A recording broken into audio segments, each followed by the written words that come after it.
So we're going to talk about rural empowerment and impact. So let me start with a small story.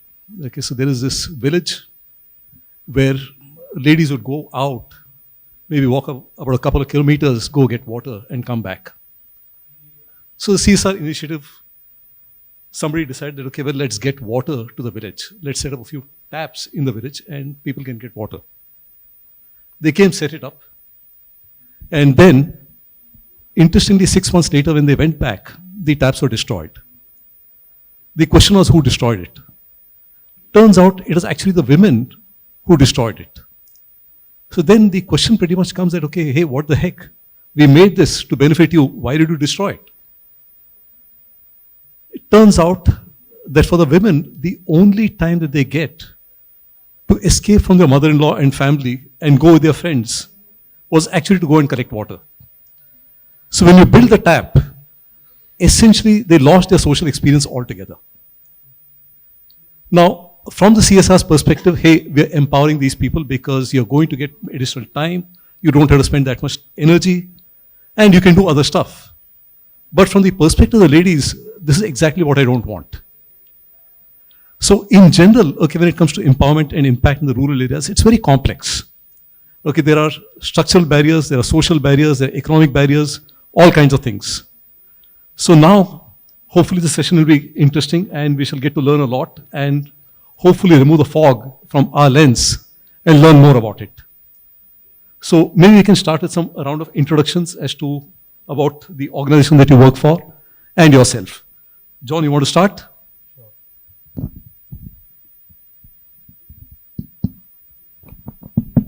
All right. Thank you. I'm John. Like he said, thanks for staying back. It's lunch. I'll keep it brief. I come from this organization called the Nudge Institute. We are a non-profit organization working towards poverty alleviation. We primarily work on livelihoods and economic empowerment as a means to poverty alleviation.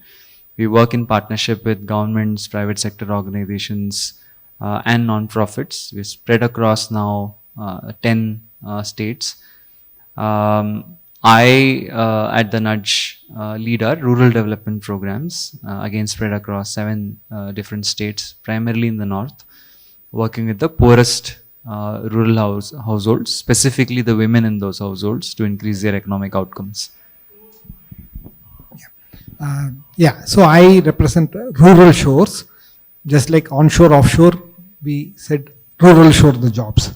So effectively our whole concept was, we saw all these boys, I'm not saying girls, boys, coming from all these villages to cities and taking a room, 4 or 5 of them, and then they spend all the income on travel, food, stay, and have nothing left to give it to their parents. They stay away from parents, they compete with the city-bred kids, and they become diffident, get into all bad habits.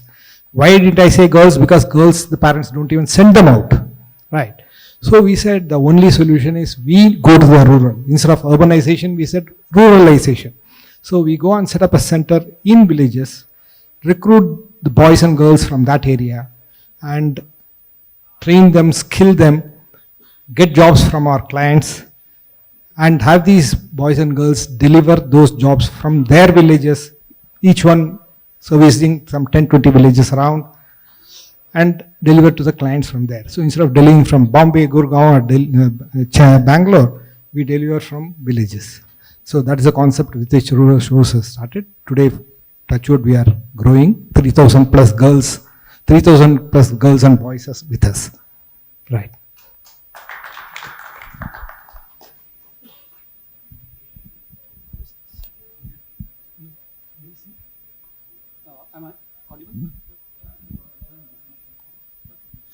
Hi, this is Krishna. I'm a CEO and founder for Cropin. We started this company back in 2010, early in days, and the whole idea of Cropin was to bring data and intelligence to agriculture.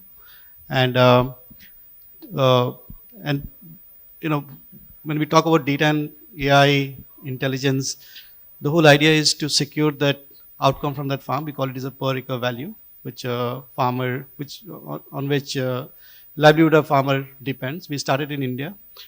Today we have taken this, we built this India for the world. Today we have taken this technology from India to 92 countries now. We manage hundreds of crops, 500 crops and 10,000 varieties of those crops on our platform. Would have been digitized 30 million acres.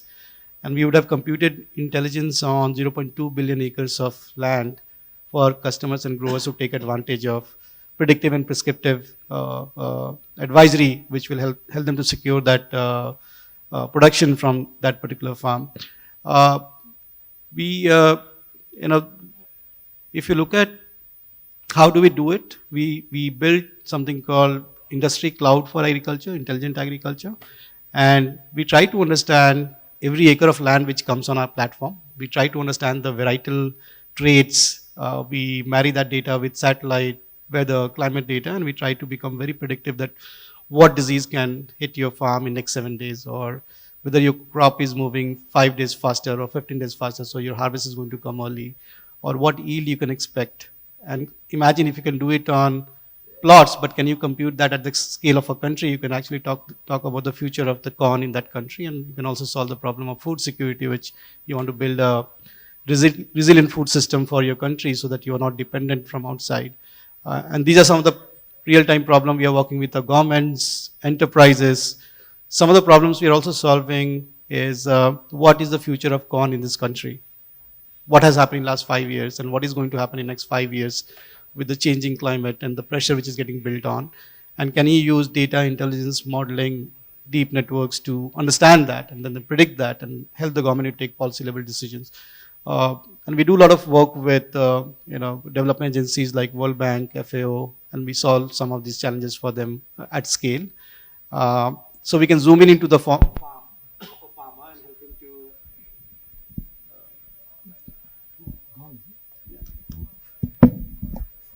So we can zoom into a farm and we understand that crop and help the farmer to become a better farmer and secure his production and livelihood. And we can zoom out to a country and we can help you to build a resilient food policy for next 5 years, crop by crop, right? So that's what we do in nutshell. We operate from Bangalore. We started this company from Bangalore, but we have offices in Netherlands and US because now we are, not only we are helping the developing countries, but now US, LATAM, Europe are deploying this technology to solve their side of challenges as well.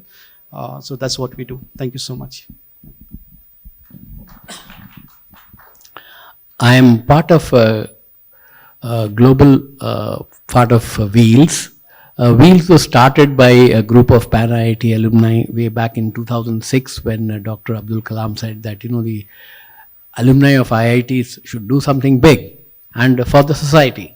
So it was started by a group of alumni both from the US and in India, addressing 6 major areas which we believed would benefit the society. The wheels itself standing for water, health, energy, education, livelihood and sustainability. These are the 6 areas which we chose. And the way we work is that Wheels by itself cannot be engaged in all the projects. Therefore, we select partners and NGOs who really do jobs in these areas which are scalable, which will actually essentially benefit at minimum 1 million people. That's some sort of a, threshold level, and it should be beyond that.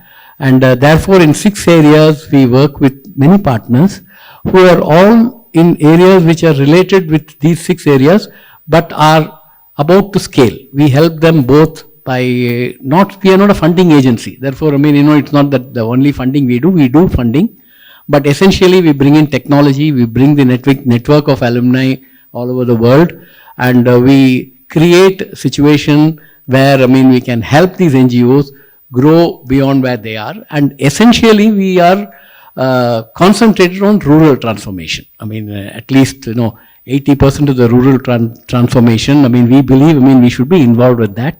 And that's exactly what we do. It's a very broad spectrum of expertise in the panel. So hopefully this will be an interesting enough discussion. John, let me start with you. Now, obviously from a career trajectory standpoint, you've worked in consulting, I believe in amnesty as well, so which is activism and now nudge. So you've gone through 3 different streams. And equally, I'm pretty sure you work with Rohini Nirkani, you work with the societal thinking guys, so you'd be familiar with the Samaj Sarkar Bazaar paradigm. Tell me, what do you think about how these pillars all operate? What has been your experience? Especially when it comes to the market failures, governance, all these things. No, very important one, something that we wrestle with all the time at the Nudge. In my own world, if I narrow the problem statement down, in rural development, we work, I mean, we've grown up listening to this articulation of the Indian society as a pyramid, and then there is a fortune at the bottom of the pyramid. When I started working, I said, okay, re-educate yourself. The society is structured as a diamond with an inverted pyramid at the bottom. And then the poor themselves are classified as the poor, extreme poor, and the ultra poor. And that these different segments are different in their characteristics and therefore deserve contextualized specific solutions. A cookie cutter approach will not work. And what that means in the context of the question that you've asked is that Samaj, Sarkar, Bazaar each have a different role to play in each of these 3 segments. So one of the programs that we run is for the poorest of the poor. Now there are many names these days world over, the poorest of the poor, the ultra poor, the hardcore poor. Essentially this is the bottom 5% of any rural community. These are communities that don't have access to water, access to PHCs, no assets, no land. 80-90% of their income comes from menial wage labor. So really, for generations, they've been in poverty and there is no way of getting out. No networks, no social capital, no education. For this particular segment, it's very hard to see markets serving them because there is no effective demand. They cannot afford the services that market offers them, and therefore they are not able to participate. So microfinance wouldn't lend to them. Your agri inputs and services, they don't really make use of it, and so on. Even government programs designed to serve at large scale is not reaching them by design. I can go and say I will teach you a new method of agriculture, but they don't have land, nor are they, do they have access to water. So for this particular segment, in our understanding, there are only 2. There is the Samaj, which is the civil society organizations, and then there is the Sarkar. But if you go one layer above, and this ultra poor category is a 30,000 rupee per year annual household income for the family size of 6 people. So there's very little, that they earn. 80% of their income goes to just food. So there's nothing that they can invest in empowering themselves. And then there is a layer above, think 60, 70, 80,000 rupees annual household income. They have some land. They do agriculture, not much to sell. There's not enough surplus, but they do sell. There is a role for all 3. A greater role for civil society, governments, and of course limited roles for markets. In this particular segment, markets don't jump in immediately. Especially in rural areas, the customer acquisition cost is so high that the markets don't enter immediately. One needs to spend time collectivizing in high density groups, set up the base, set up the social infra and the call it the livelihood activity to a point where there's enough incentive for a market player to come in and serve them. So the early part of the work needs to be done much like Mr. Kurian did, or many collectives are doing right now. The early part of the work needs to be done by civil society organizations and governments to create that effective demand, post which the markets will enter. Okay, there is enough density, I'll supply, I'll buy from here. it's viable for me to run my operations right now. Why would I burn my own capital to acquire customers and coach them for a period of 2 years, 3 years, 5 years? And then there is the layer above, which is ready to access. I mean, I'm not saying it's easy, but markets have a ready role to play. I mean, farmers who can buy tractors, for example, as an example. So they do participate in markets. They can benefit from all the wonders of what markets have created for rural societies. So if one looks at it segment by segment, and there are differing roles at different stages of their journey, the hope and our purpose would be to move the ultra poor to the poor segment, and the poor to the extreme poor to the poor segment, so that they can access more and more of the market services and government services, and be economically empowered. So that's one way that we look at the role of Samaj Sarkar Bazaar in rural areas. Specifically, you also have a graduation program, if I'm right. Yes. Can you just walk us through what the graduation program is? So it's a very powerful program. Thanks for asking. It's one of the, there is this fund globally called Livelihood Impact Fund that is listed 10 interventions of all the interventions that we have done, 10 interventions that are truly high impact and are scalable. So it's an and question. There are many interventions that are high impact, but they're not all scalable. So one among them is graduation approach. The others in the list are cash transfers, spectacles, immediately increases the incomes of people, and so on. So graduation approach is a solution targeted at the bottommost 5%. Fundamentally, the solution is designed for a household that is low on confidence, low on social capital, low on knowledge. They don't have access to resources.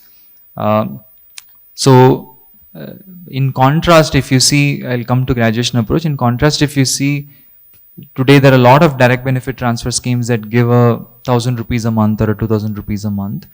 It helps, but for this household, what it means is that it's 2,000 rupees going into consumption. It goes up and then goes down, goes up and then goes down. If you ask them to start a livelihood activity with 2,000 rupees, they can't. Right? A goat costs 5,000 rupees. The most basic of livelihood intervention. So, however, if you inject a significant amount of capital beyond a certain threshold, then these households will move from their lowest form of productivity to a higher form of productivity and gains enough escape velocity to go to a new orbit of productivity. And then post which this new activity is durable and they'll continue doing this activity for a very long time. But to push them, we need a big push intervention. Small injections of capital, nudges, seem to not work. The other one that's most important is hand-holding and coaching. For someone who's never done a new activity before, you need to teach them and coach them. More than teach, coach them step by step, and give them confidence when they lack it the most. When their livelihood is failing, go and support them, connect them to all the government schemes. The most powerful of all of these is life skills and psychosocial support. How do you coach a household into doing something better with their life when they've resigned to living in this current situation and lost all hope? And the psychosocial support, what we call hand-holding, and this big push intervention put together becomes very powerful, where you can take a household from 30,000 rupee annual household income to doubling that household income in a time-bound manner by taking clear targets. And this is why it's so appealing that you can go to a government and say, you put X amount of money, I will take this household from X to Y, and with 80%, 90% success rate. And this is very appealing for the government, the Sarkar, to think about, because then they can really lift the household's productivity up to a point where they can start accessing other services, and all the government services become useful for them. So very powerful. The evidence has been published many times over. It's been adopted across 14 countries. The Nudge picked up this intervention years ago, started pilots, approached the government and said, this works. You've been trying to target and work with the poorest of the poor. but clearly there is a gap. If you feel there is a gap, do you want to do something about it? The government said yes. And this journey over the last few years have gotten to a point where we went from 1,000 households to now about 200,000 households in a short span of 1.5 years. And we are working across now 7 states, 2 central ministries. Quick adoption shows that the government can move really fast. There is this notion that we've had that it can move slow, but it's an intervention that really takes the ultra poor up a notch in their economic outcomes in a very short span of time. Fantastic. Srinivasan, question for you. So, I remember the first time I visited Bagepalli, there are a lot of women out there. Now, obviously, when you go set up what is essentially a white-collar shop in a rural area, there's a primary impact, okay, into the employment and income, but there's also a secondary impact that will be there. Can you walk us through what your experience has been, both into the primary and secondary impact in the places where you set up centers? Right. Yeah. So, Bagepalli, as you mentioned, is one of actually the first center we started with, which is from 100 kilometers from Bangalore. Today we have 12 centers, so I'll talk on, each one has got a slightly different profile. And the 12 centers are names which possibly you would have never heard of. Uttaramerur, Tirthahalli, Bagepalli, Kopargaon, Davalgaon, Sausar, Sonari, Baitalpur, Jaleshwar, Biloda. These are the names where we have centers. And what happens in all these centers is to 3,000, so average is 100 people in a center to 500 people in some centers. So the primary impact, when you call of it, I would say the first impact is we are looking at social impact. So one is economic, yes, 100 people or 500 people in that village or 10 villages around get money and they are paid, we pay the full minimum wages, PF, everything. So they get a good income. If 100 people are there, something like 15 lakhs in a month is the money which flows into that economy. And in some places, maybe 50 lakhs, 60 lakhs. Now, that sort of a money, when it flows, it leads to secondary impact in terms of so many other services, starting from transport, starting from tea, coffee vendor, mobile charges, name it, suddenly everything comes. And then they start acquiring assets which are useful for the house. The girls, there is an article written where the girl, one of the New York Times reporter, she came, she said, can I go with the girl to the village? We said yes, and she went and found, when the girl walks with the tag, because we give the tag for biometric entry, she carries it to the home, to the village, and all the other kids, they come and look at her as if she is a role model. And people come to her house. She became a star in that small village. And the parents told her, now we'll also send our girls to study because we know they can get a job nearby. That's what I would say is the real impact. Economically, of course, a lot of things, some of the centers like Davalgaon, what it was 10 years back and now, you see a whole lot of development there, just like that. All because of one center. Normally in all these places where we are the largest employer. So fantastic. That makes a big difference. Yes. So, Krishna Kumar, question for you. Obviously, your journey is extraordinary. I can't think of any agri startup that has scaled to this extent in such a short span. Now, question for you. Obviously, you deal with a lot of diversity, so many countries, so many different types of products, so many different types of farms. Can you walk us through the challenges of diversity that you encounter? And how really do you, and the problem set itself, and how really do you go about solving it? Yeah. So, people ask me, how do you started the AgTech, right? Do you have a background in agriculture? And I always say that my grandfather was a farmer, but I don't know agriculture, right? I grew up in cities. I never knew why they migrated to cities. My father came to cities and I got education, become an engineer, and then I was working with GE. And I tell people that it was more of a EQ decision than the IQ decision I took that point in time. I didn't understood the complexity in agriculture. I thought I'm one of the best guys. I'm an engineer, I'm growing fast in GE. how do I use my knowledge to do something meaningful and has a larger impact on the planet? I started looking at multiple sectors and education, healthcare. But I thought, there are a lot of many people and talented people are solving for those problem statement. At the same time, there was news in the country that farmers are there are suicides because of the debt trap and because of the crop losses. And there was a World Bank report I was reading, and I thought, a shame on us that we are sitting in Bangalore and somebody has to throw his crop in Chikbalapur because nobody is picking that tomato because the price has crashed to 30 paise per kg and the cost of production is much higher than that. I don't know whether there is a political reason behind that or there is an actual reason, but it intrigued me that we are sitting in a Silicon Valley. I never bought tomato less than 10 rupees in Bangalore or 8 rupees, right? It's very rarely we get that, why somebody is not able to pay. And I said, this is a problem. I felt that, that time, 13 years back, I should jump and I should go and solve these problems. I will solve all the problem by building a platform. But I realized it's a very, very complex industry. It's a very scientific industry. I mean, a lot of people think that what technology had to do with something as basic as agriculture. But let me tell you, there's a lot of science goes behind it.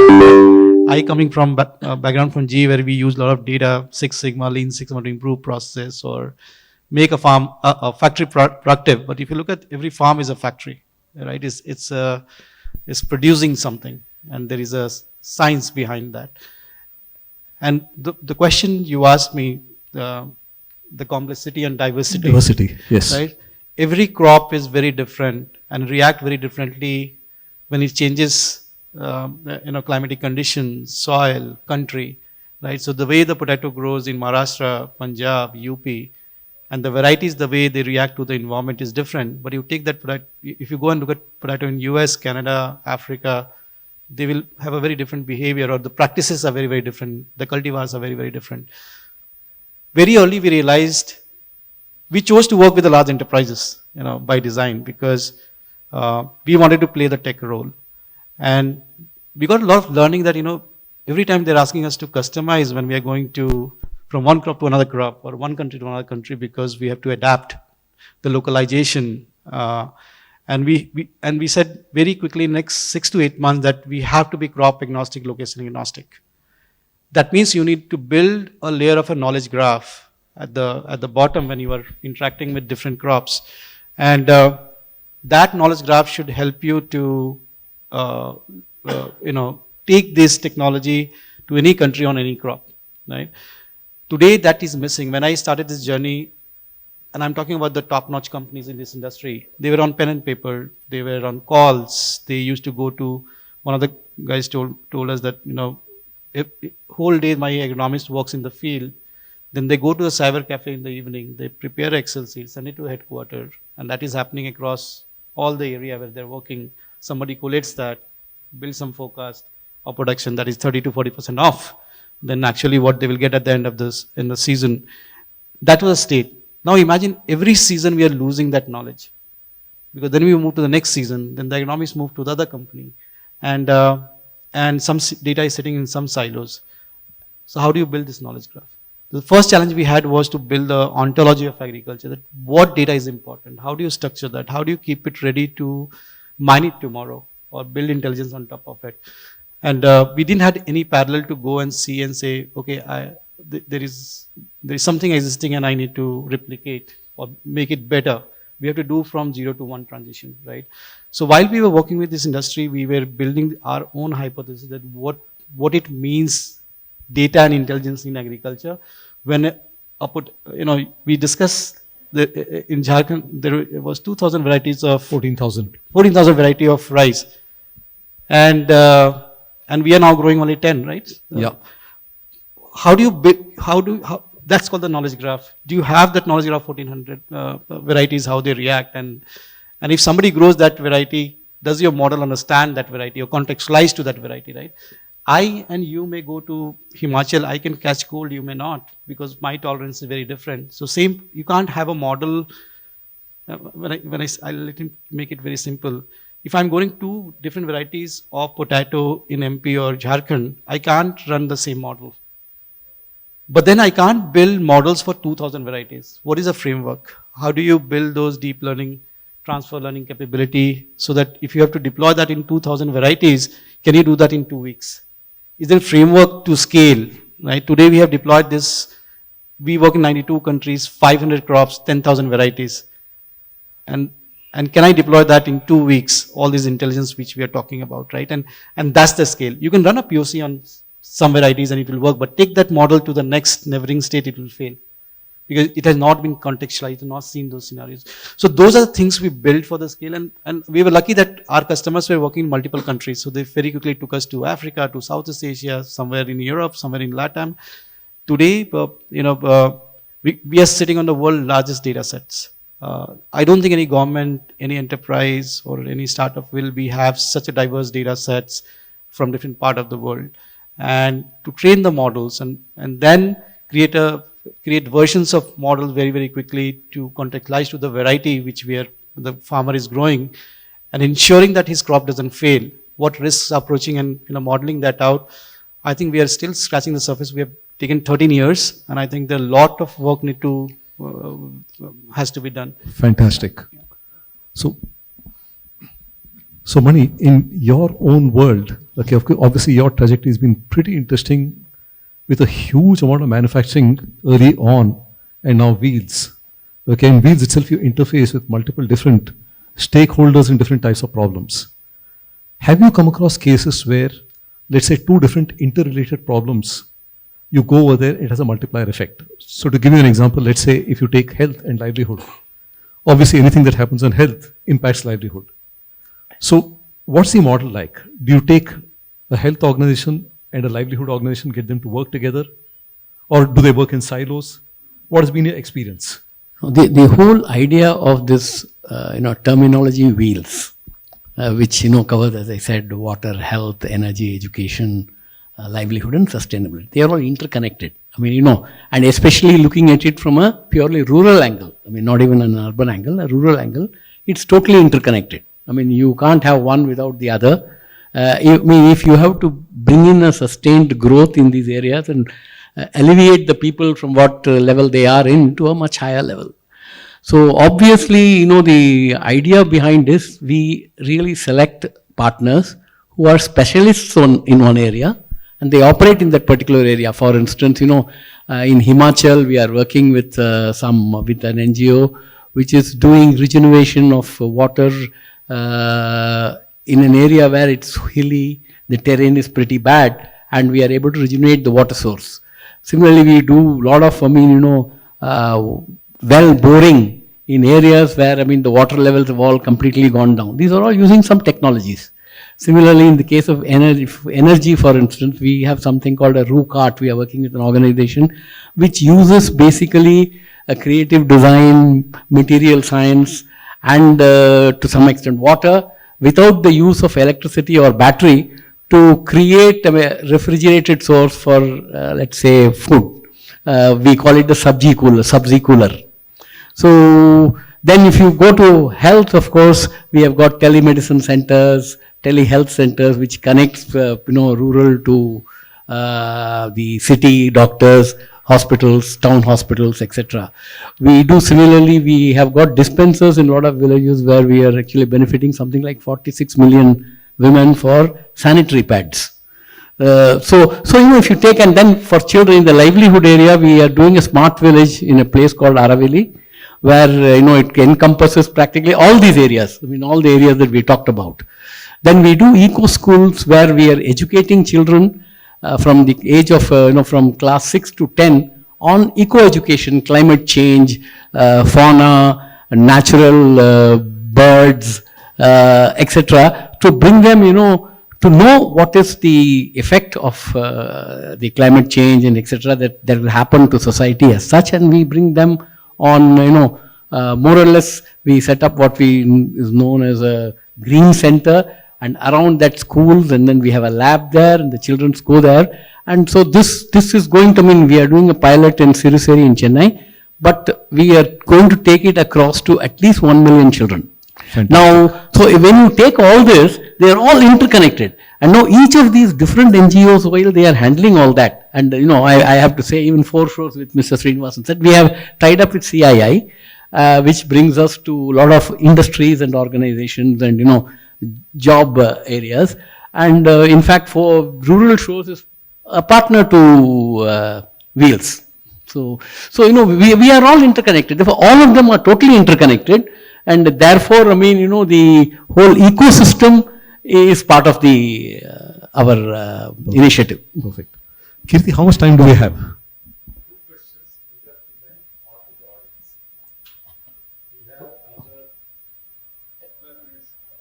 12 minutes. Okay, so let me go with one question for them and one question for the audience.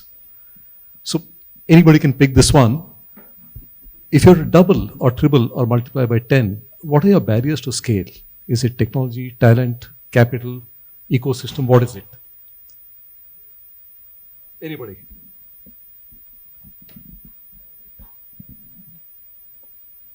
Krishna wants to answer. No. Because for him it is really relevant. I think the adoption, when we started, there was no adoption. The kind of questions we were getting that, okay, how much GB I should budget in my smartphones to use this kind of a technology, or or will my people able to use this kind of a technology, right? I think there are a couple of answers to this. The industry itself is now at the stage where they're evaluating this kind of technology, how I can marry this with my business use case or workflow, right? Till 2014, there was no term as AgTech in the industry. 14 or 15, there was no conferences which was very designed towards technology in agriculture, or data or intelligence in agriculture. So I've seen from where people were asking, okay, tell me what you do, and it's a very vague idea. Okay, how do I going to use this in my business process? Shall I say yes, no? Maybe technology is not ready. My people are not ready. I think I'm seeing this transition today in last 2-3 years, that they have their own thesis built internally within their organization, that this is going to be very important. Climate change and impact on agriculture is real now on the ground. Technology is ready to get adopted, and I see that pace increasing. Right. So question pretty much is, so right now I think you're working with about 0.2 billion acres of land. So let's say if that 0.2 needs to get to 0.6, what are the barriers that you'll encounter? I see agriculture in this industry is a slow adopter, right? Mm-hmm. But I see we are sitting at the inflection point, and I'll able to answer this question next 2 to 3 years, because I believe from this juncture it has to be exponential. Okay. I may be wrong, based on the kind of interaction I'm having in different part of the world and the kind of adoption I'm seeing. Still, lot need to happen. But I can see the pull not only from the industry side, but also all the participants like banks or retails or growers who themselves they are getting well versed with some technology and intelligence. There is ask is also increasing, right? Fantastic. Yeah. So fantastic. I think from here it has to go upward. I don't see going south. Yeah.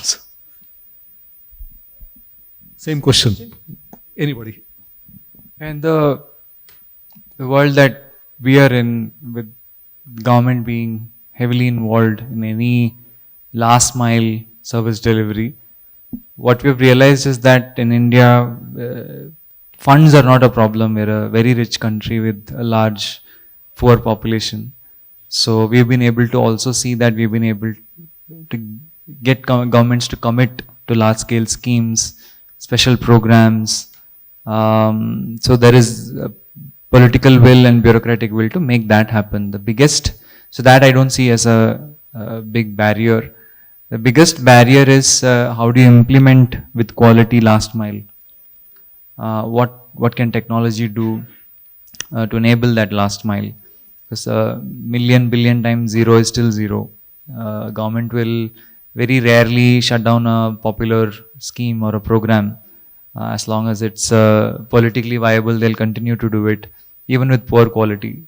So how do we ensure quality implementation on the ground, and what are the best practices that we can learn from the private sector, from all kinds of sectors, and bring that into the rural development world. So the simplest example is the real magic of the graduation program is in agency building. How do you build confidence in that woman in a really, really poor household? Now, how do you scale that? How do you scale coaching? Very interesting problem statement for technology to come and play its own role. It can't entirely replace people, but one can think very creatively at scale.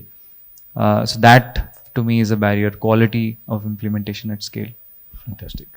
Please. Yeah, just a point. Actually, there are no dearth of NGOs who are wanting to do good for society in any of the areas. In fact, they are doing some wonderful work. What really happens is many of them are not known. They are not exposed. They are in a very small area. They do a wonderful job in that area. And obviously, they are unable to scale.